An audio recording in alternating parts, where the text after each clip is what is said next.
Welcome to Wolf Brothers podcast. Today we're speaking with David Hosie.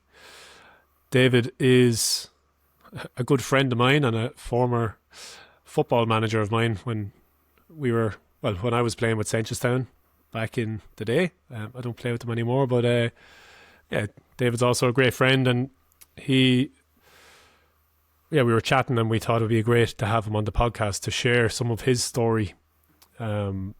Because we think it's beneficial for people to hear it, and it's quite an inspiring story to hear. So, David, it's great to have you on the podcast, and looking forward to chatting.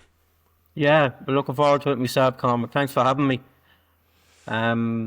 Good friends is right. A lot of memories together. I enjoyed coaching you back in the day. Pity you're still not playing.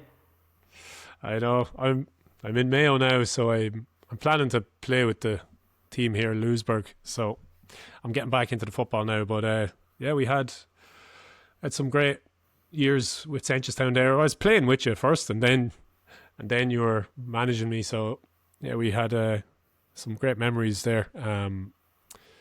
It's great to reconnect in this platform, speaking about, I suppose, mental health and different topics as well that we'll get into. But so it's great to have you today. And I suppose just to start off, I'd love to maybe, just let you share a bit about, your own story and maybe starting off like back when you were young. And, I was reading over your story there today, and, something that interested me in particular was around, I think you said when you were around 9 or 10, you had this experience when you went to the shop and there was a thunderstorm, and maybe even starting, what was that experience, and maybe sharing a bit more of your story, what happened after that. I suppose my story is one of fear, escape. I was always craving acceptance, Cormac, and I always had a hole at the bottom of my stomach, and no matter what I gained, what I achieved, what I got, what I did, nothing could ever satisfy it. And I came to know that as the hole in the soul. I grew up in an estate in Navan, County Meath, called Dean Cogan. It was a tough environment to live in, working class community. Wonderful people, but I was always full of fear. Right from an early age, full of fear around the estate, around social settings. I lived there with my parents and my sister, and that incident you talked about when I was about 8 or 9, there was a shop just down the road from my house, and a clatter of thunder came and a spill of rain that I never witnessed before came out of nowhere, and I just panicked. And screaming and running towards my house, and I just about made it before I passed out. And those types of fears and anxieties used to followed me the whole way through my life. In those days, I used to go down and stay with my grandparents as well in the summer and in the summer holidays, and they used to live outside Kells there, and I used to wake up in the middle of the night disorientated. And I'd be banging the walls looking for the door, screaming as well. And sometimes I'd find the door and get out, and other times I'd wake up after passing out on the ground, and I never felt comfortable in my own skin. I knew there was something different about me. But those anxieties and fears followed me right through.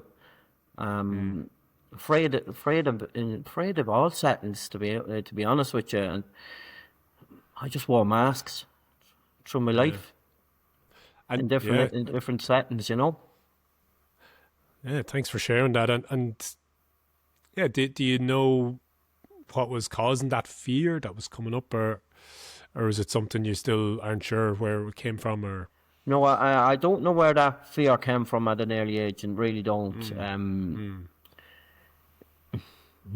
No, I can't say I do. Why it started, I don't understand. No. Yeah, and then I suppose you mentioned how that fear kind of followed you, and you started putting on masks, and Yeah, maybe if you want to share a bit about, you're a very successful footballer and playing with Navan O'Mahony's there, and maybe share a bit about moving into playing football and, what did that do for you? What did that give to you playing football? Well, my dad used to play soccer. He was my hero back then. Dad played with Park Villa, and they played in the Leinster Senior League, and they were quite good. They were very good, actually, back in the day. And I used to be the ball boy, and I used to love going to the matches. And I remember the dressing room, big strong men getting changed for battle, and the noise of the studs of the ground, the smell of deep heat, and I craved that sense of belonging right from the get-go. There was something about that setting, that environment that it got me. And I just craved that belonging all the time. I used to love going to the football matches with Dad, And I talked to you about, I always craved acceptance. I recognised from an early age I was quite good at soccer and GAA. And that got me acceptance around the state, around the community. And again, that was to develop as I progressed through my life. And every football team I played with, it got me acceptance because of the talent.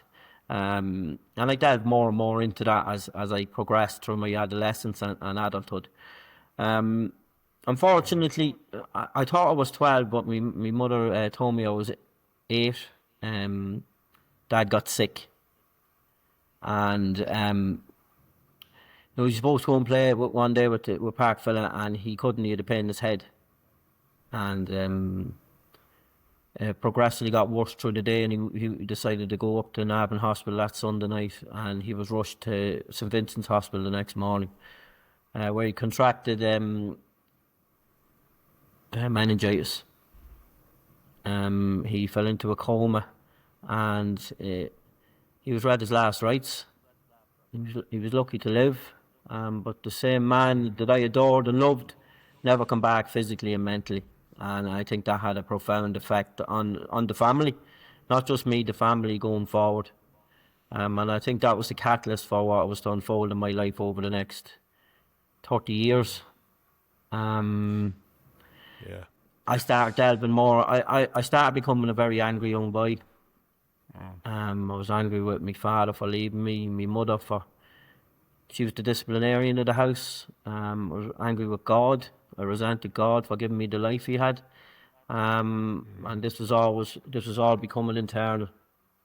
And sport was my outlet back then. Football was my outlet. I could be myself. And I delved more into that. I started becoming successful in Navan O'Mahony's and soccer through my adolescence. I started getting on underage teams, but I couldn't handle dressing rooms, Cormac. And around that time, I started creating an alter ego for myself. And okay. I'm talking about myself in the third person, I know, but I created Hosie. And Hosie was brash and arrogant, and as we develop on talking to you, you'll hear more about it, how he enveloped David. David, the lost boy, was getting lost. The lonely boy, should I say, was getting lost as adolescence came on and went on. So I started progressing, and as I said, getting on Mead underage teams. I was playing Park Villa, and then I got up to play with Belvedere in Dublin with soccer. I received a letter from Liverpool that scouts was looking at me. That was a major outlet for me. Unfortunately, drinking and drugging started becoming prevalent in my life. Okay. And affecting all areas. Yeah, and I just resonating with me there that I suppose it sounds like such a tough time for you when your father got sick at such a young age, and like luckily for you, at least you had some outlet at that time in the GA, and even if there was part of you, yes, looking for acceptance through that and feeling accepted and looking for belonging, I suppose it still played a a great role for you to, kind of have that, because I think we all crave that, to some extent, that belonging. But I suppose, as you might share now, is, when that becomes a bit more detrimental is when we start seeking it in unhealthy ways. So how did you, just moving into that now, how did you like start to seek that acceptance or fill that hole in your soul in more unhealthy ways? Yeah, as I said, I wasn't comfortable in any social settings, and I probably first took a drink when I was 15, and I first took a drug when I was 15 as well, and I liked what both substances did for me. They took me out of myself, what was going on inside of me. They made me confident. I could talk to girls. I could talk in social settings. I became the life and soul of every party, to be honest with you. And this is where Hosie really took hold. The more drinking and drugging became my solution from that age. But truly, honestly, they were a problem right from the get-go. I drank to black out. I never drank social, never. I drank to black out. And I drugged addictively as well in binge settings. All to escape what was going on with me. It wasn't for enjoyment. All to escape, to get out of myself. So yeah, I was drinking and drugging. I was with Mead under 16s and I was going really well with them. And those days you developed onto the under 17s to get ready for, because you get into the minor squad. And we were playing a game and I turned up drunk. I'm coming down off ecstasy tablets. And the worst thing happened that day. I scored heavily. And the ego was boosted even more. I was bulletproof. I could do both. But yeah, it was all delusional, to be honest with you. I didn't get on to the Mead minor squad, and I resented the coaches. That was my way of handling it. It was everyone else's fault except me. And again, that was a trait of mine right through my life. Everyone else's fault except me, and I was good enough. Was I good enough? Yeah. 100% I was good enough to play with Mead under Mead minors, but I wasn't consistent in anything I did in life. And it was a problem at that early age, Cormac. It was a problem in my school, it was a problem with my family, it was a problem with relationships, it was probably a problem with football, problem with every department, even from with every setting in life from that early age. Yeah, I started excelling with Navan O'Mahony's around 16, 17 as well. And I was getting on the senior team at that young age, which was it was unprecedented. O'Mahony's were very good back then. And yeah, and this gave me acceptance around the community. It was another way of filling that void for another little while. Getting the pat in the back, getting the love that I was seeking. But Hosie was enveloping David all the time.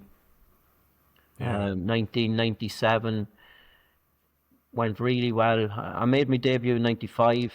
I won a Division 1 league and then developed onto the championship team in 97. And we got to the final, the championship, and I was the top scorer in the county. 19 years of age. I scored 5 points in that final, and I walked off that pitch the loneliest young boy in the world. Lost. No enjoyment. Nothing. And I turned to what was in my pocket, cocaine and drink, and went on a week's long binge, and I got dropped for the first round of the Leinster Club Championship the week later. So this is the type of yo-yo effect. 1 week you're the top scorer in the whole county, and the next week you're dropped for a Leinster Club game. It was just chaos.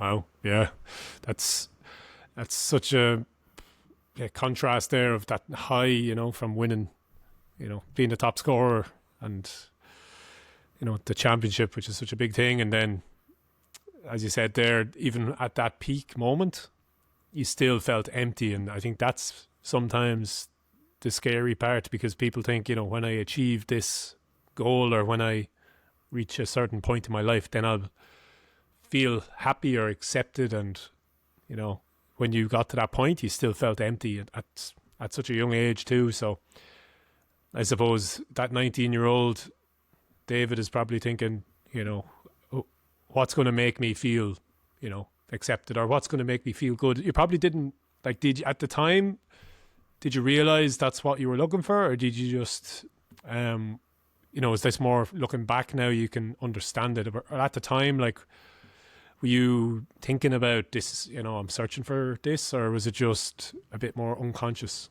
No, I didn't realise. No, thinking back, I didn't realise I was just empty all the time, and no matter what I did. Now looking back and having done a lot of work on myself, and I realise what was going on, but it took me a long time to get to there, Yeah. But I suppose, at least you've made it back to that point, and not everyone does. So, and it's really interesting how you've made that connection between David as your inner child, I suppose, and that kind of soul piece, and then Hosie as the character. That's the persona, the mask. Which I think at times it's okay to, we play different roles in different environments, but I think when we attach too much to a certain, if we can't, let down the mask, I suppose that's the problem, really. And it sounds like in those social situations, it was something you use to protect yourself and, put on a persona. And I think a lot of people do that. So it's probably interesting for people to hear that, for you to share that so honestly. And just moving on from there then, were you working at the time at this age, and, how was how did you get on in school, or, how did that transition go from leaving school to moving into work? Yeah, I went from straight into from school. I had no interest. I had no interest in school after when my dad was in our hospital right through secondary school years, and I had no interest. I had no ambition. I won't say I had no ambition. The ambition was all false. It was going to be the best. In my mad head, Cormac. My mad head, I was Pablo Escobar, I was Scarface, I was Maradona, I was Colin O'Rourke, I was Tom Cruise, and and it just, as I said, mass for everything. So school, no, school suffered, everything suffered. So no, I went straight into work after. I was actually the manager of O'Mahony's senior team. They gave me a job, apprentice upholstery, and I brought the chaos there as well, to be honest. And I was working there when we won that championship, and went on to 1998, and the chaos was getting worse and worse. We played in the first round of the championship, and I was on a Sunday in April. And I finished up a 2-day session at 5 a.m. on the Sunday morning, and I went to play. And that was the first time it affected me physically. It had been affecting me mentally, but that day was the first time it affected me physically. It was a show. Wasn't fit for purpose. And that year was just a write-off. I was turning up unfit for purpose. Home life was becoming more chaotic. I was missing work. My mother and father were breaking up, going through a separation. And I gave up football that year. And I ended up getting sacked as well from that job. I think it was 1999 when I got sacked. But the next 2 years was just chaos. Chaos. I just went drinking and drugging for 2 years solid. I couldn't handle life. I couldn't handle life on life's terms.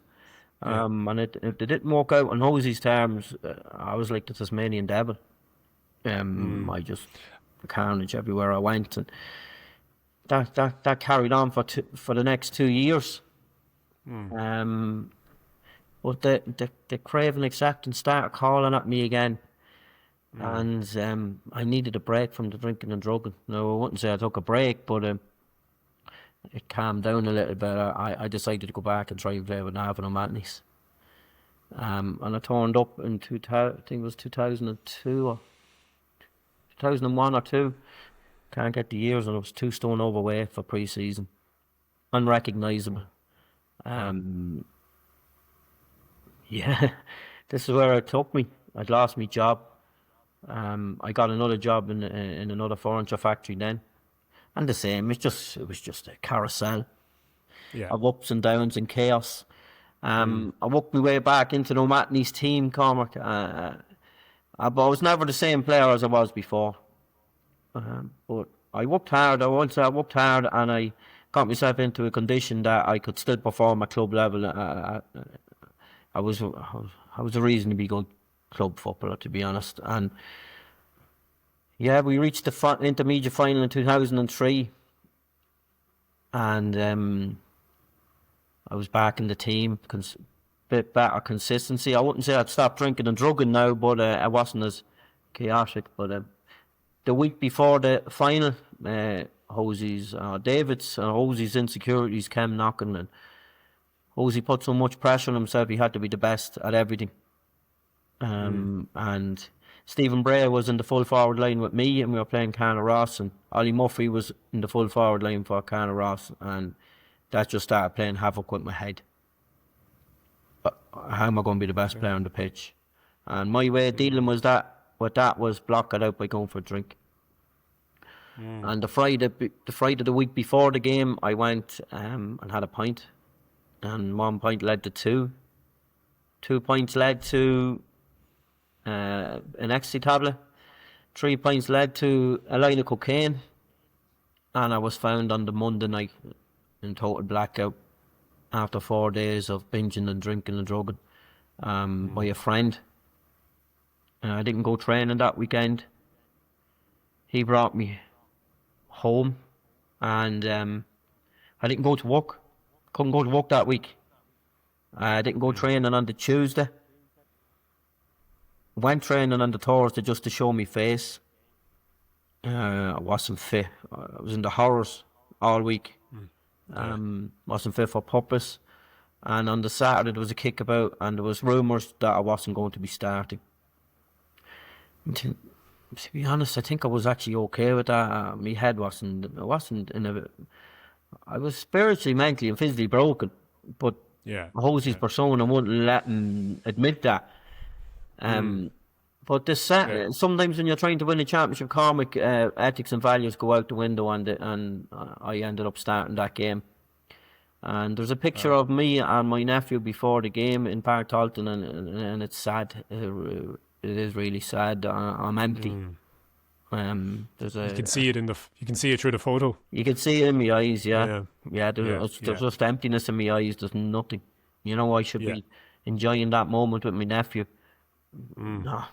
And the game started, and I kicked 2 wides early on, and I put a 999 call out to the God that I resented. The madness. And I ended up kicking 1-4. Okay. We won that game. And again, Hosie's ego was inflated, and off for more slaps on the back and chaos. And and I think from then on, that was on a serious level with football. That was me gone. I was flitting from soccer to Gaelic, from Gaelic to soccer, looking for that acceptance in different settings, different management teams, different players, just chaos, really. Yeah, and you brought up something there that was interesting. You called out the 999 to God, and like in those times, did you ask for help from anyone, or like did you ask for help from God either, or like did you have any? I know you said Hosie the Hosie character maybe wasn't able to, but like, was there times where you're like, I need to actually ask someone for help, or do you have any friends you could talk to about what was going on at that time? No, I didn't ask anyone for help back then. No, my parents had their own issues. Yeah. They were going through difficult time, separation. Um, no, look, everyone knew it was the elephant in the room regards sport, and especially around the matinees or any sport. And I did any sports I did. So no, I didn't ask. I couldn't bring myself to ask for help. Yeah. And did any like management or other people come to you and say anything if they knew, to say, is there any help you need, or something like that, to maybe look for help for you? Has anyone tried that? I think Davy Nelson was the manager of O'Mahony's then, and I think he was trying to touch on it subtly. Thinking back now, you're after bringing that up for me. He was trying to touch on it subtly just to take care of myself, and he probably didn't want to go any further. But he probably tried a little bit without trying, should I say.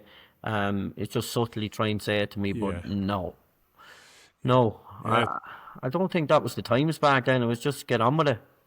Yeah, it's interesting because I think there's probably a fear for people to get involved or to say anything, and it's probably not out of that they don't care. It's nearly just a fear sometimes of like getting involved, and I think it's something that I think it's important for us to, if we see something, maybe the times back then were different, but the times we're in now, we can change things, and we can, if we see some lad that we know is struggling, like really, especially as adults, or especially if they're younger lads, like really reaching out to them and seeing if, and maybe they're not ready for help, that's fine, but at least making that effort, I think, is something important. And I know it's probably something you would value as well, looking at younger players, if you Definitely. see them struggling. Yeah, Definitely. yes, something I wanted to maybe just moving forward now, like it sounded like it was like years of that chaos, and I know you said as well you've missed so many days of work as well. I think there was, what was it, 200 days in a year, or in a 4-year period or something? My last 3 years of addiction, I missed 200 days of work. Yeah. Wow. That's how unmanageable my life became. You see, I always look for the escape, Cormac, and Yeah. I got into a relationship with a girl. My mother had left home, and I was left to fend for the house from 1920 up to 20, whatever, 2 or 3, until I left. And again, I couldn't deal with responsibility. My dad wasn't able to fend for the house, and I had to look after him. My sister was trying to pay the bills of the house and try to be the man of the house, and I needed to escape there. And lucky enough, the girl I was in a relationship with, her parents took me in, and I escaped out to her house. Another escape. But no matter where I went, I brought the chaos with me. And I went out to her parents' house. They took me in, thank God. And they used to have dinner together. Ask how each other was, how their day was, and this just blew my mind. And I just wanted that. Definitely off our parents. I crave so much acceptance off our parents, especially our father. And then another route of chaos takes off, and again, as I said, I bring the chaos with me. I'd go. We were living with our mother and father, and then we were building a house, and then we were getting married, then we were having kids, and the cars are outside the house, and to the outside world you're living this Mr. and Mrs. Jones lifestyle, but on the inside I'm just screaming, help me, somebody help me here, I'm drowning. And no matter if anything went wrong during the day, I'd go missing in the marriage. Like, I could go binging for a week. I wouldn't come back until the money ran out or the body gave up. And I'd come home and I'd manipulate my way back into the house. manipulate my way back into the home. And that cycle just continued. Like, it was just madness. And as I'm talking to you now, it's just pure no madness. It's probably because you've went through that journey and, you know, you've went and got the help and, you know, done a lot of work on yourself since. It's probably hard to, even relate sometimes back to that. Like, it's hard to believe that maybe, or do you find that it's hard to believe that that's how you were living for so long? You know, I find it hard to believe how I lived like that for so long. That's a good question. That's a very good question. I didn't know any different. I was still that 15-year-old boy that took up his first drinking drug when I was married. I was still that 15-year-old boy that managed you, wearing the mask. I'm just trying to break the cycle. Yeah. I'm just trying to break the cycle. And alcoholism and addiction has had such a negative effect on my life and my family's. I lost my godmother to alcoholism, organ failure. I lost my godfather to suicide. But I made all those incidents about me. I turned up to the funerals. I'll buy the drink, and everything was about me. I never. Well, I have started to realise how to grieve and work on that grief, how to grieve. But then there was no. I didn't know how to grieve. It was just another escape, another way of getting to my alcohol and drugs. Yeah, and I suppose it's something we weren't really taught in school or in other places, like how to actually process emotions like grief, like, and anger in a healthy way. And I'm sure it's something that would have helped you in your journey to like have that understanding of how to process it. And instead of, it sounded like you had to hold all that anger and all that grief, you know, from that childhood. That was just carried with you the whole time. And as you said, you know, that 15-year-old or even younger was always there with you, but he had so much anger and grief inside, he just couldn't direct it anywhere. He didn't know how to release it in a healthy way or how to feel safe to do that. Yeah, that's a good way of putting it, yeah. Yeah. And maybe just to like fast forward then through your story to like, what was the point that you got to like that really low point? You know, where did it bring you in the end? What was the lowest point you reached? Well, yeah, there was the escape. When we got married and had the boys, we had 3 beautiful boys. Well, two men now and a teenager. And when my eldest lad was 6 and he went down to Seneschalstown, we brought him down to Seneschalstown to the nursery. And just talk about more chaos before I lead to that point. And even then, this first day of doing the nursery, I was leaning across the fence and I conjured up this mad plan. I joined Seneschalstown. and I created this thing that I joined Seneschalstown to get a link with my kids. But it wasn't. It's all. It was to gain acceptance around the community and stay relevant. And Hosie's the main man, and just again chaos. And I joined Seneschalstown, and and I'm coaching my eldest lad's team after 6 months, and then I'm coaching under 13s. Then I'm doing Strictly Come Dancing, and then I'm coaching under 21s that you're playing. I'm playing as well. I'm coaching the juniors, and then I'm coaching the seniors. And I'm going like, what's going on here? Like, it's just chasing that to fill the void.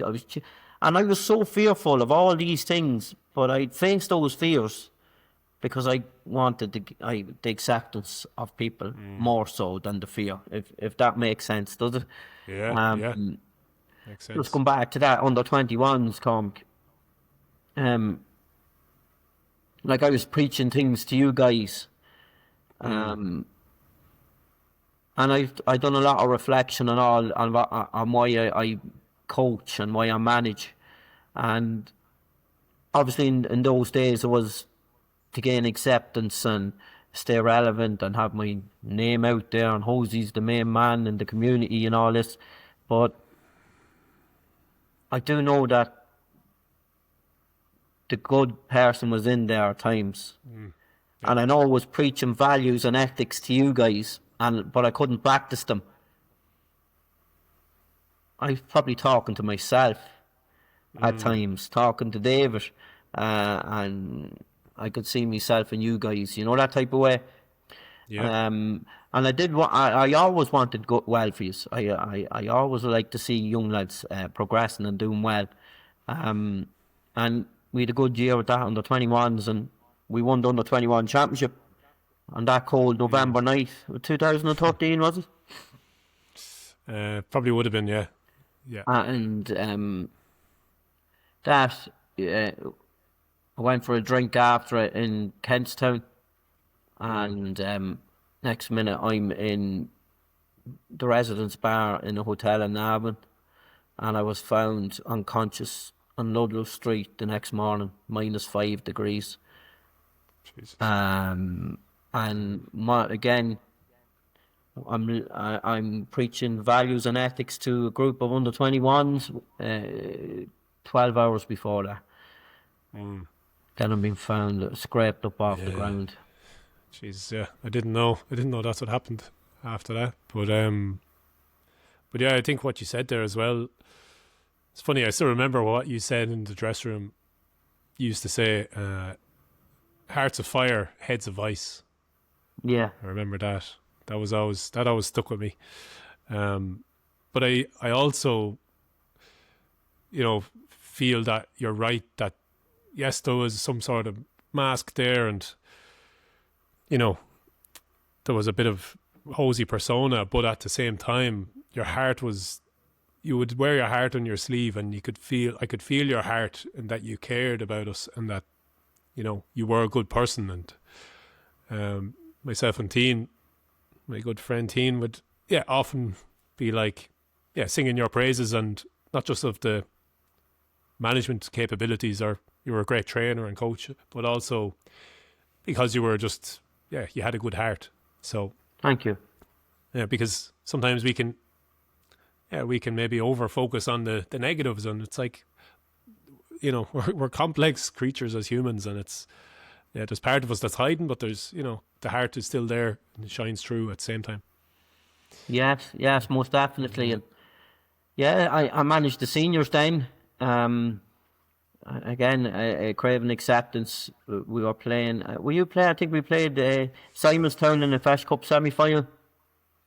Probably in was. Park Talton, I think you were playing, and we were losing by 8 points at half time. We come back and we levelled it right on 60 minutes.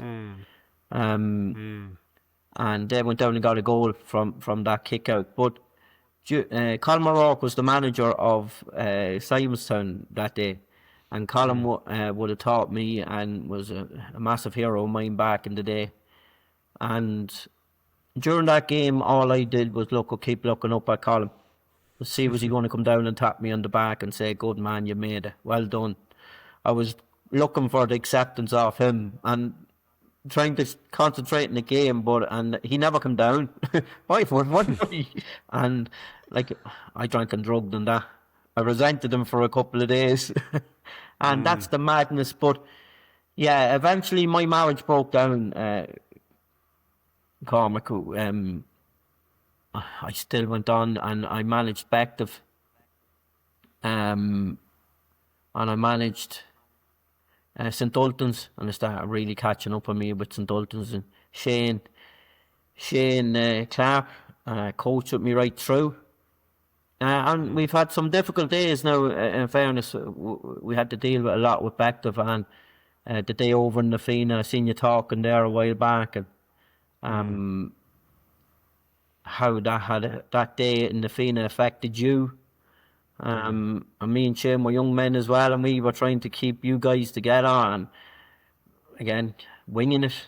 It was a very difficult period. That impacted. I remember that day in the Fina, actually. It was, you brought it back. You brought a tear to my eye listening to you doing that speech. Yeah. I feel like it could be good to just kind of speak into that, and because I had one of my worst games that day. I remember just completely off the pace. But then at the end of the game, we found out that Sean McCabe, he was due to start, I think, cornerback. Yeah. I was fullback, and he had to leave the warm up, so we didn't really know why he left. But then at the end of the game, you gathered us around and you said, like, whatever about the loss, but some things are more important in life. And then you said that, Sean McCabe's younger brother had just died by suicide, that morning, or, and I just remember, it really affected me. I still feel it now. And his younger brother Kieran, and I remember just putting my hands on my head and just shaking my head, saying, "No, this can't be, like, it can't have happened," because it just felt so wrong. And I remember being in the dressing room, and dressing rooms aren't really a place for too many tears unless you've lost a county final. Maybe you might have a few, but I just sat there and cried in the dressing room, and there was a few of us just sat there in silence. But I think that was one of the catalysts for me to start doing what I do now in schools and speaking to young men and young women too, and just really helping them learn about their minds and about their emotions, and how they can actually express them in a healthy way. So it was just that was a real impact for me, and it's interesting how these things have such an impact for whatever reason. I don't know still why it impacted me so much, but it did. It's still happening. It's not like, I think you don't hear about it as much these days unless it's very local. We don't really hear it on the news, in particular young like male suicide, and it's still such a huge problem in this country, young men and older men. So I think it's something that does need to be still spoken about, and helping these people who are, like, we all go through struggles in life. We all go through moments of chaos and grief, and some more than others, but I think it's important that we all learn these tools and support each other as men, and women as well.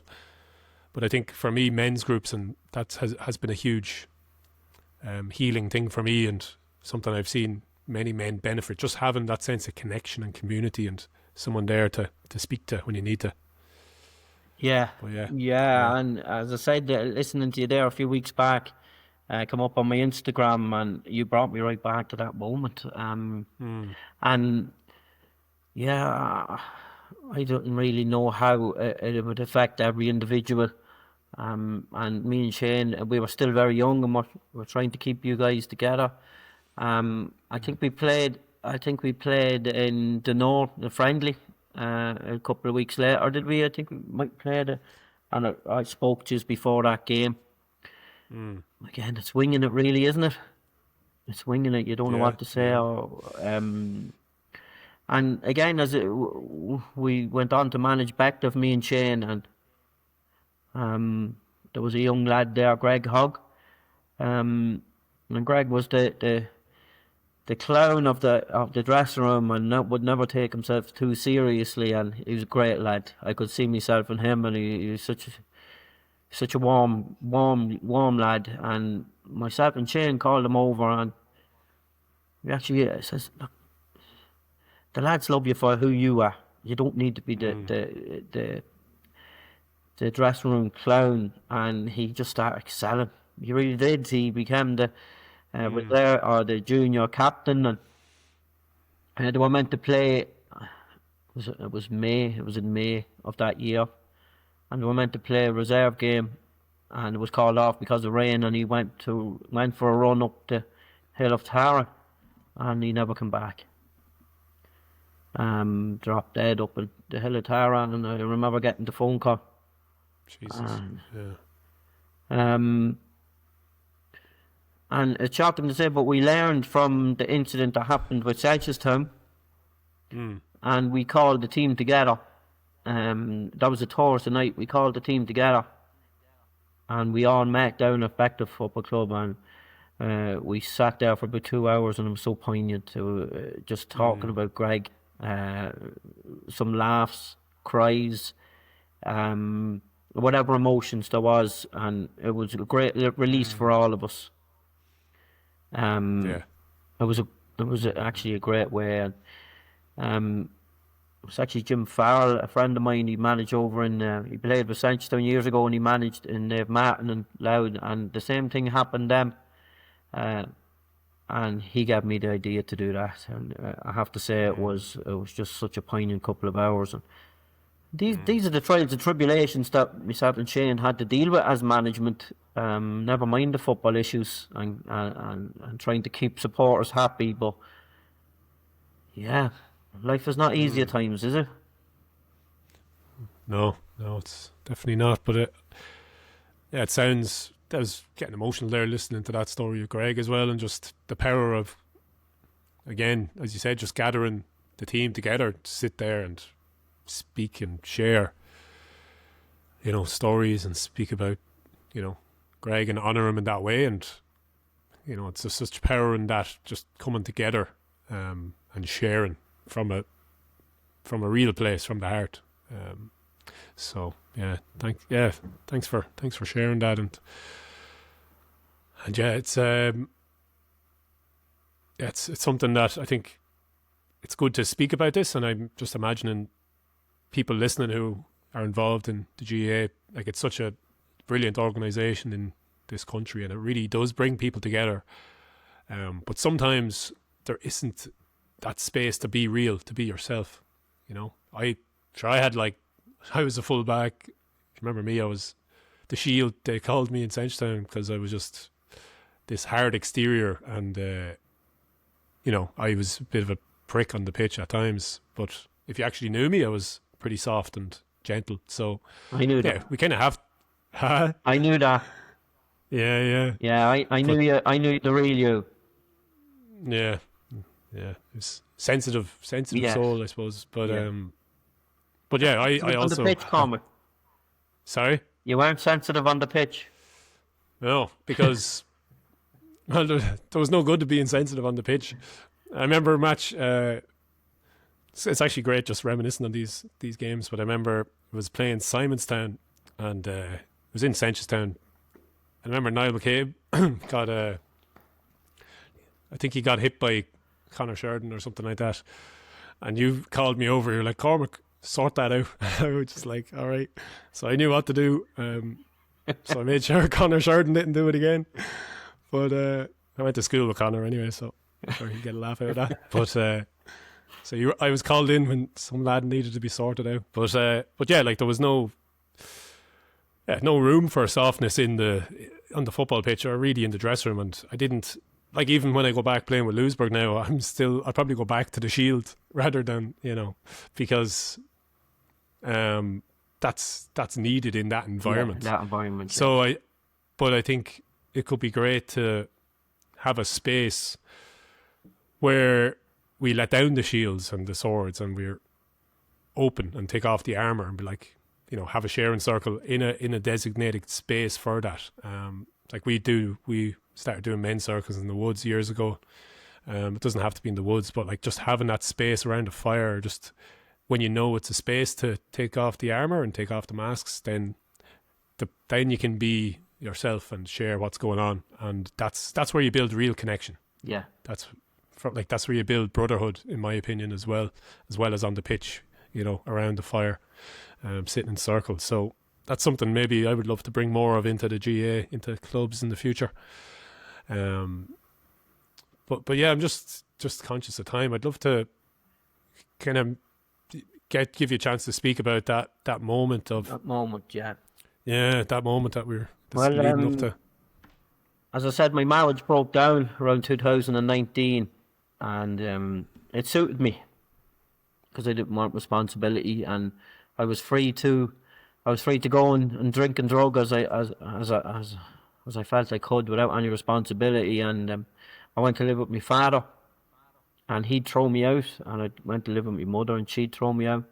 And would have lived in my grandmother's house when she was alive, and my uncle that lived there throw me out, and I'd be couch surfing, and this went on for the next few years.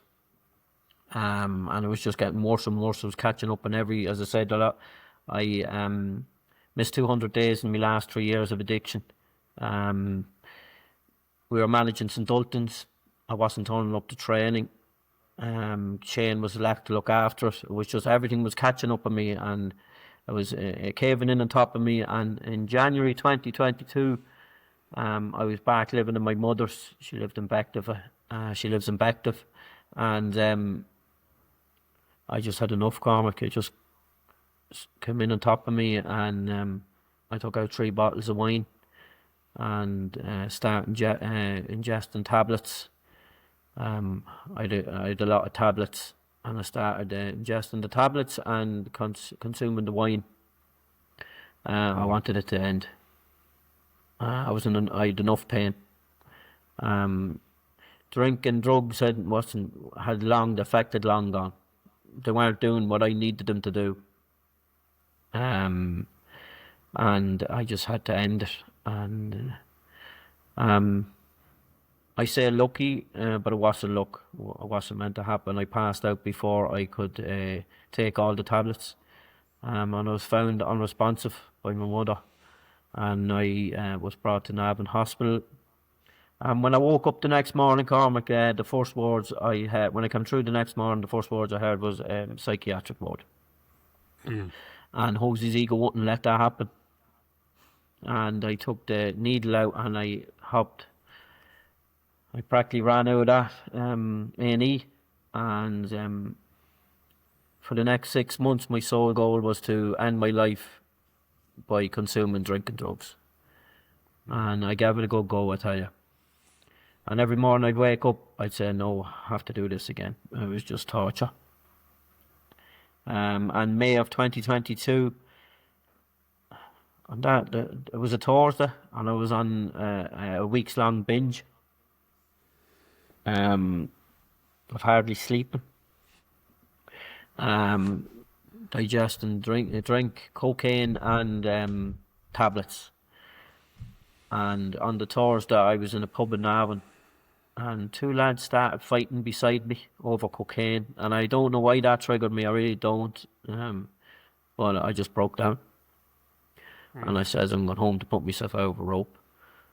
And before I left that pub, something says to ring Shane. And I always wondered why Shane came into my life. Because when I came to Seneschalstown, we were battling for the same position. We were 2 corner forwards, and and I always wondered why we became so close. And I realised now it was because he was my guardian angel. He was supposed to save my life, and if he didn't come that day, we wouldn't be having this conversation. I know that because I was better, mentally, physically, emotionally, spiritually, better, gone. I had nothing more to give. And thank God that he came and picked me up. He brought me home, took all the paraphernalia out of my house, stayed with me that night, and another friend came the next morning, and they started ringing around treatment centres. Lucky enough, they got in touch with Coonmurra Attai treatment centre, and on June the 20th, a Monday, 2022, I walked through the doors of Coonmurra on a Monday at 1 p.m. Thinking my life was going to end. Thinking my life was ended, to be honest. But really and truly, it was only beginning. I walked through those doors. It was really warm that day, and they did all the testing on me. There was still a little bit of cocaine in my system, and I thought, blagged me away, please. I can't. I just had to let me in. Again, it wasn't luck. my higher power, Mary, God, Jesus, whatever it was, got me in. And I was brought down to the detox room. And facilitator asked me to take off my clothes, put on my pajamas, and he took all my belongings. And I was, how did it get to this? For the next few weeks was torture. My head was racing. Nervous breakdowns, planning my escape. You have to spend a week in detox before you can get into the main recovery centre. I was doing press-ups. You're not allowed to exercise. I was doing press-ups on the I was doing everything. As I said, planning my escape, and then the mad head. I'll do the 12 weeks and I'll celebrate by getting a load of cocaine and drink, and I'll go down the country and drink and get high, and I come back up home pretending everything's okay. And this is the type of mad head that was going on. But slowly but surely the head started slowing down. And I realised this was a chance. This was another chance, and I started learning about addiction. I started learning about myself, looking inwards, not outwards to blame everybody else. Things happened in there on a spiritual level that is just would blow your mind. And I did the 12 weeks. I started training, physical training, and again, the end of the 12 weeks, there was more and more lads joining me to do training, and that really kept me going. And I came out 12 weeks. Again, trying to deal with life on life's terms wasn't easy at the start, Cormac. The triggers. I got the tools in there to deal with the triggers, and the triggers were still there. The cravings were still there. Not knowing who I am, still there.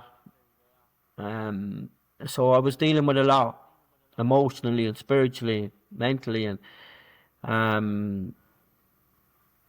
I haven't spoken about this before, but I think here now is the proper time to speak about it. In the back of my head, I was cured. The disease, this mad disease, was telling me I'm cured.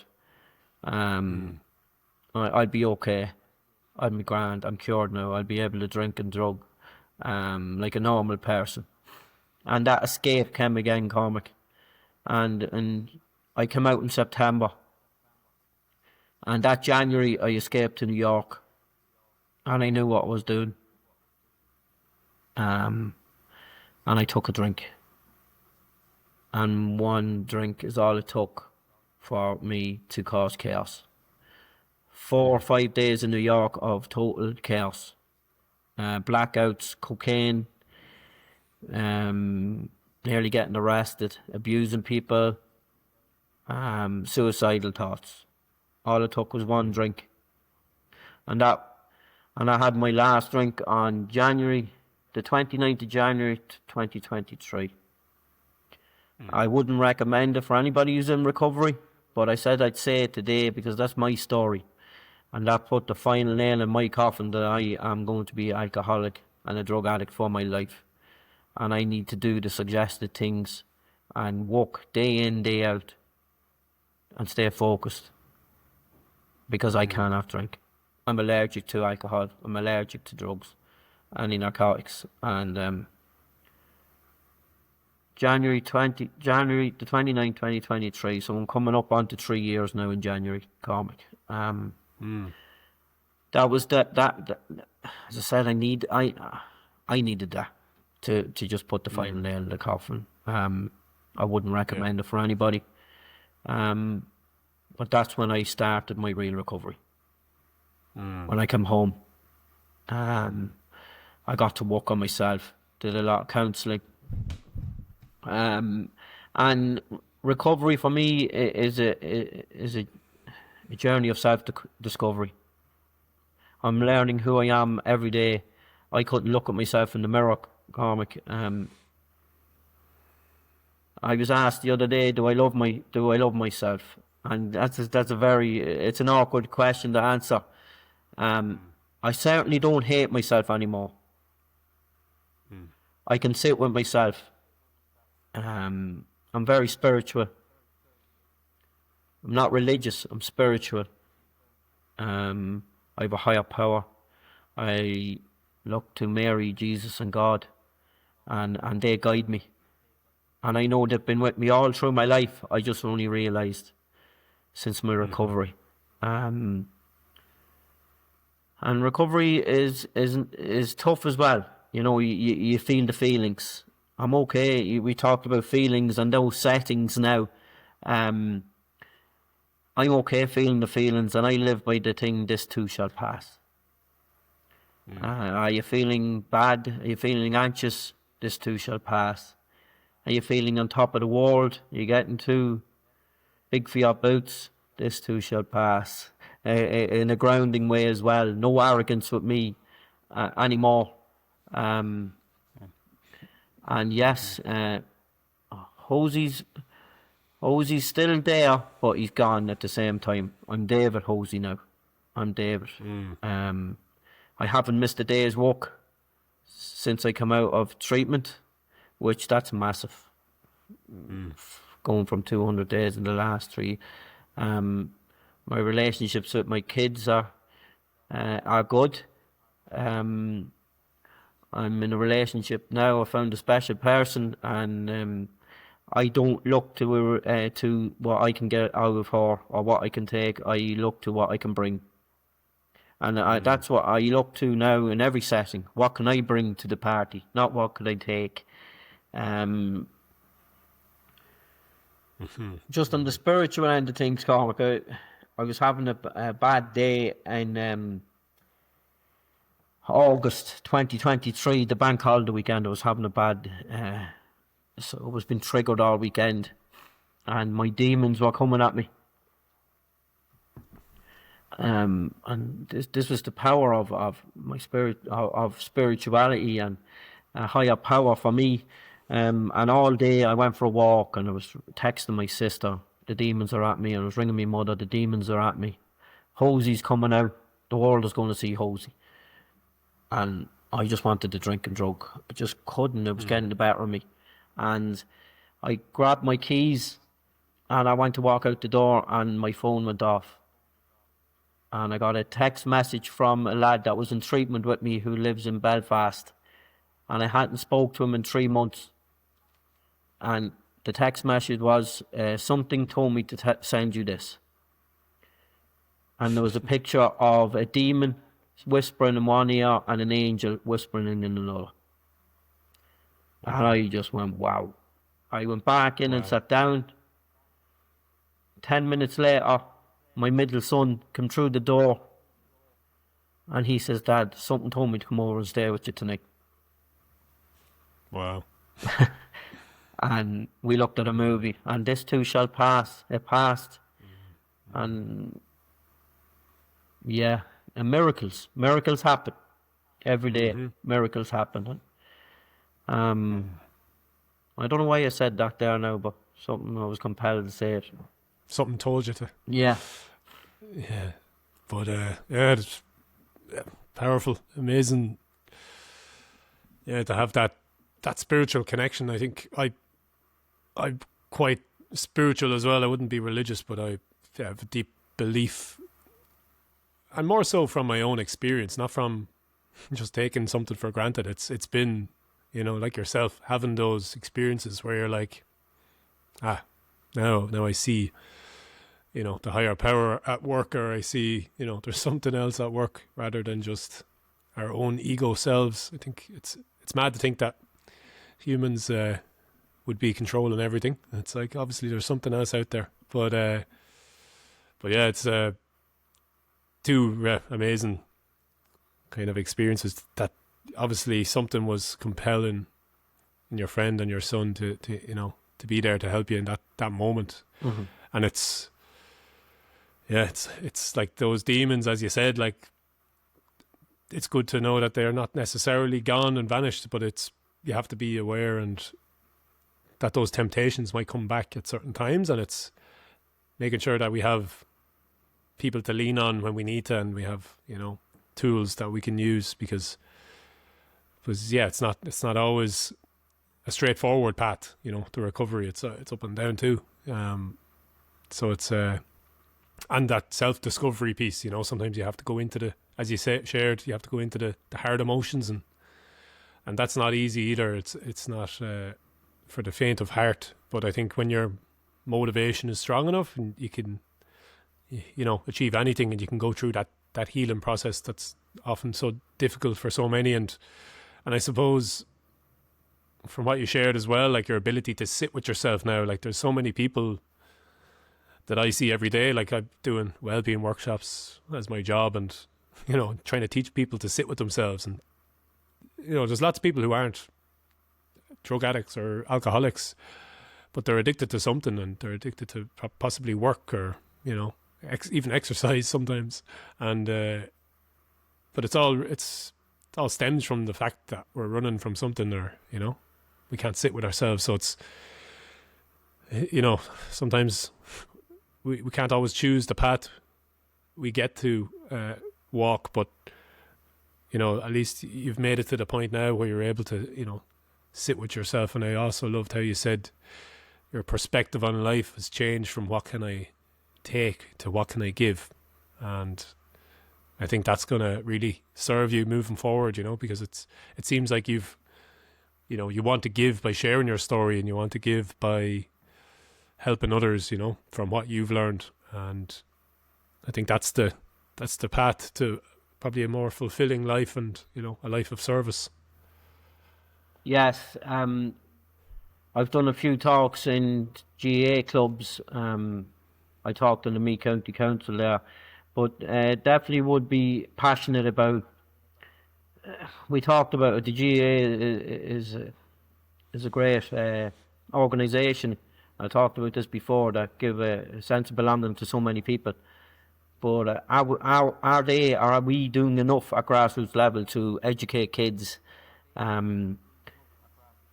about these issues? And I'd be passionate about getting into clubs, into schools, and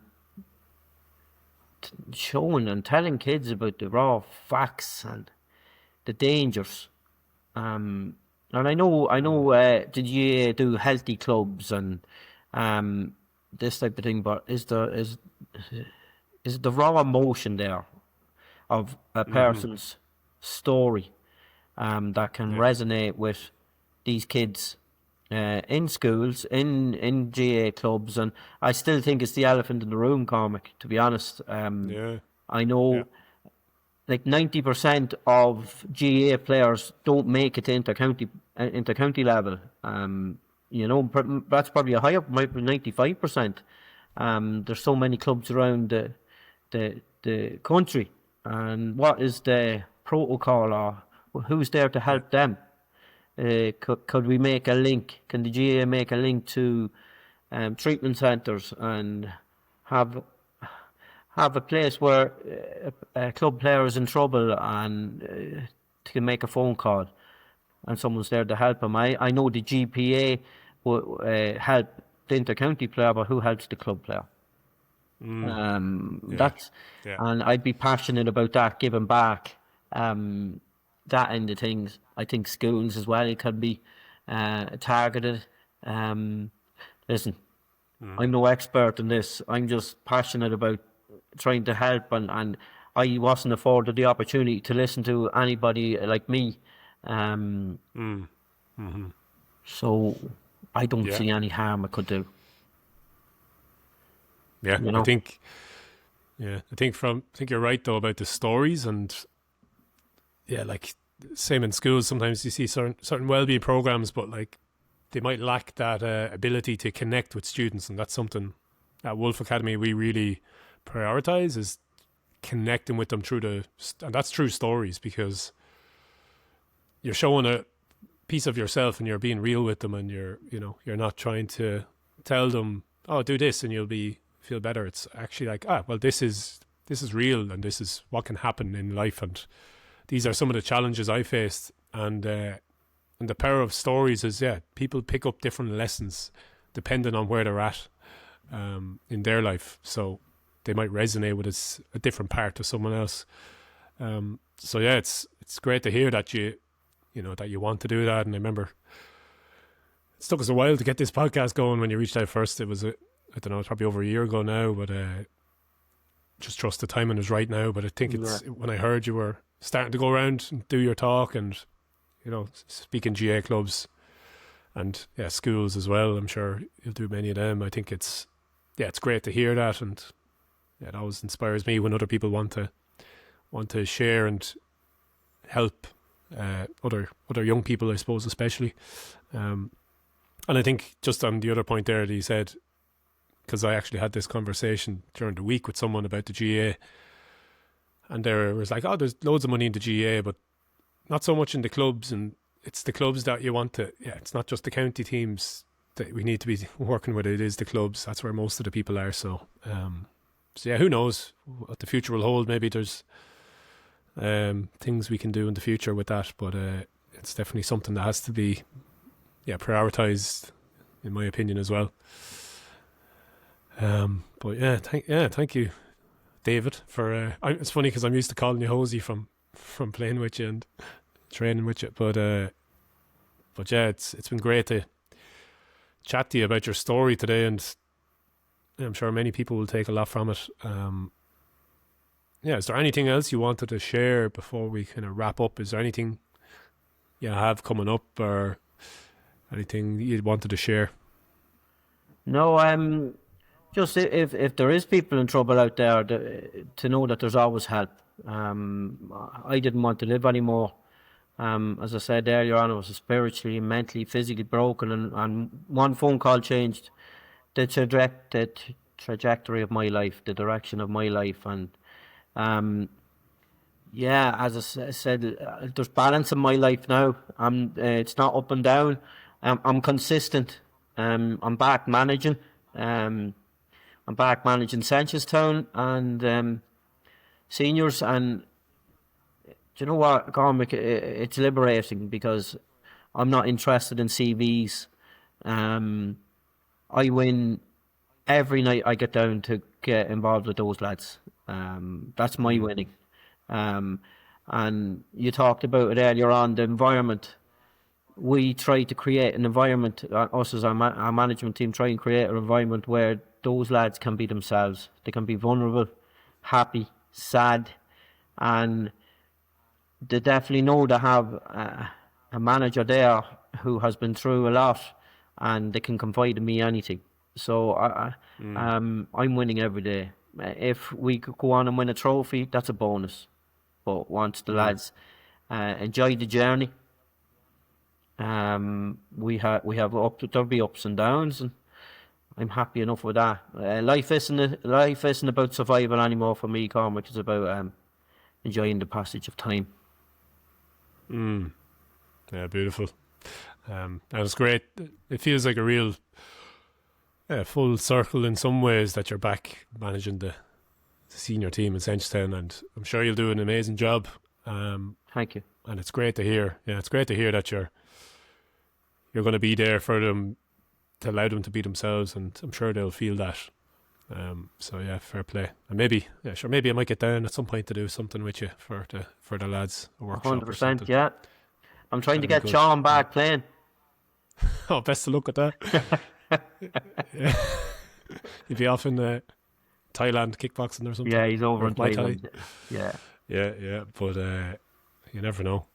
But yeah, it was great chatting to you, David, and look forward to seeing how you progress with this work that you're doing, and best of luck in all of it, and in your football management as well. Thank you. And it's been a pleasure. No, thanks for having me, and best of luck with your ventures as well. You're doing great work, and it's been great to reconnect with you. Great memories. Thanks, Cormac. Definitely, yeah. Thanks, David. So thank you all for listening. Hope you enjoyed the podcast, and we'll chat to you the next time.